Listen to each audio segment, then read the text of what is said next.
With the military veterans. Hey, this is Debo back again.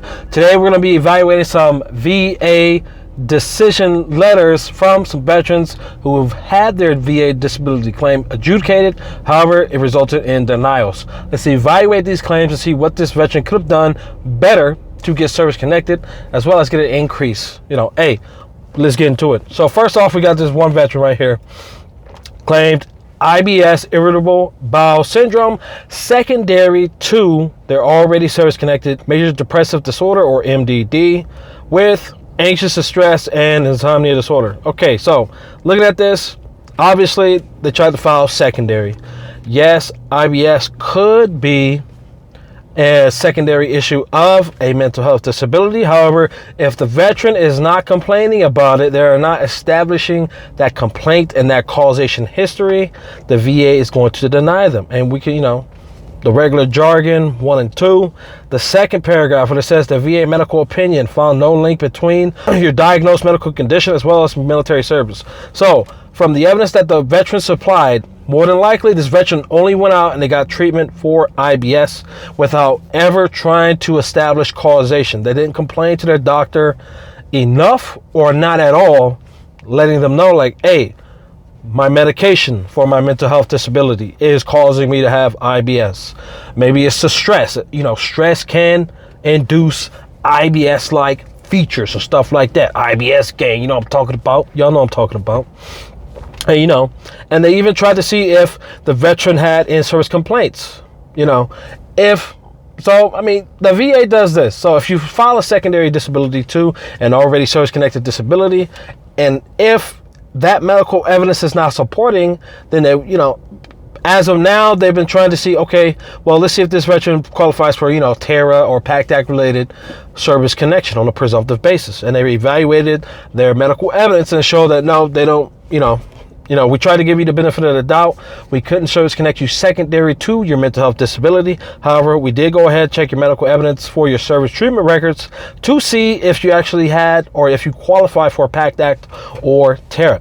So they did consider that the condition could have resulted in TARA. However, the evidence doesn't show that that veteran was deployed or was stationed in any of the toxic exposed areas that are at risk activity within the military. So, hey, the VA, obviously, favorable findings. That's a load of BS if you ask me. It's just saying, hey, nice try again. But what this veteran needs to go out and do is go out, establish causation with their doctor, and be like, hey, my IBS, my mental health disability, the medication, the stress symptoms is causing my IBS. They need to establish that causation. You don't necessarily need a nexus letter for any secondary disabilities, but you need to show causation. If you don't show causation, the VA, they're not going to service connect you for it. So you can go out, pay $2,000 for a nexus letter from motherfucking VA, I'm talking about VA shaman himself, and the VA will still deny it if they don't find that causation, that link between the two. Moving on. Next, we got a veteran trying to claim, adjustment disorder with depressive mood, claimed as depression, anxiety, memory loss, sleep disturbances, secondary to their already service-connected sinus issue for sinus arrhythmia with right bundle branch block, whatever the case may be, motherfucking Heinzman, I'm talking about. That's a lot of stuff. It's pretty much, they're trying to claim a mental health disability secondary to a sinus issue. Cool. It's doable. It's very doable. However, once again, veterans are not establishing causation.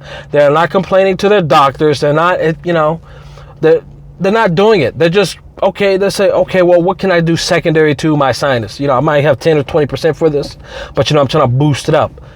Obviously, it's definitely doable. However, if that veteran is not creating that causation, direct service-connected disability, tinnitus is causing my complaints to my doctor, in-person complaints, via phone complaints, secure messaging complaints. That's establishing causation. I'm complaining that my service-connected disability, tinnitus, is causing insomnia, is causing depression? Is stress, anxiety, all of this? You got to establish that causation. Let's wrap back to it. So, service connection may be granted, obviously, but like the VA, they always try. Okay, if it can't be secondary, let's look at and see if they have any in-service complaints. No, they did not have any in-service complaints, so they couldn't establish direct service, nor could they have established causation, because they didn't have that medical evidence showing that they've been complaining about their sinus issue causing this anxiety. So when it comes to mental health, whether you're trying to secondary it to an already service-connected disability, or if it's direct, then you're trying to, just like the previous one, they tried to claim IBS secondary to a mental health disability. You have to show causation. People look at these secondary VA disabilities and they say, okay, this is a high-value VA claim. Cool, Gucci. Yeah, it could be high value, but if you don't have the medical evidence to support direct service and service complaints, or secondary causation, you actively complaining with your doctor as well as your therapist, especially everything in and around with mental health disabilities, the VA is going to deny you. They're going to send you this letter. You just wasted 6 months plus right now due to the PACT Act related claims, all these claims in processing and stuff like that. And it's like, hey, what's going on? So, hey, moving on. Finally, we got this. This is a supplemental claim off of a 2016 claim. The veteran is still trying to push forward. 2016, 2015, they submitted a higher level review, and their sleep apnea is still denied. However, everything else, they had 7 other issues that was deferred due to a duty to assist error. So, acid reflux with nausea, allergic rhinitis, ED or erectile dysfunction, motherfucking palatal motherfucking syndrome with the knee, with the right and left knee, plantar fasciitis, and sinusitis.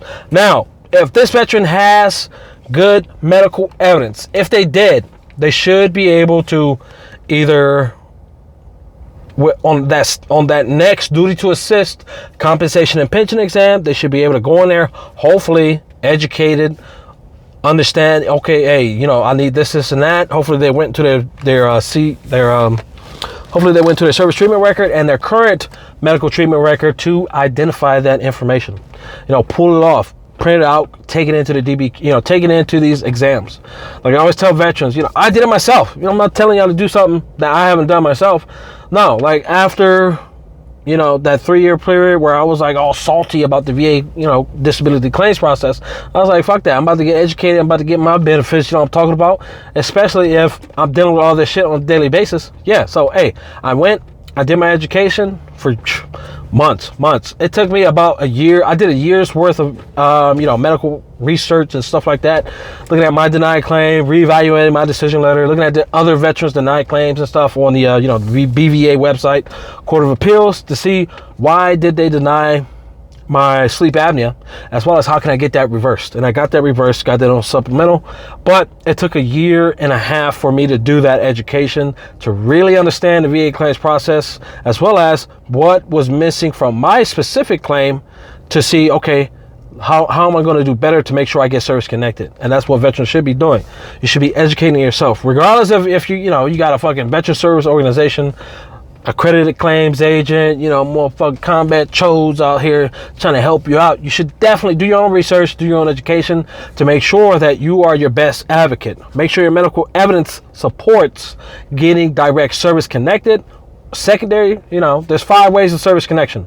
Depends on how your medical evidence lays out. It could be pre-service, aggravation, direct service, secondary, presumptive. Hey, y'all gotta get into it. But hey, if y'all like this type of content, let your boy know. Let me know how your VA disability claims process has been going.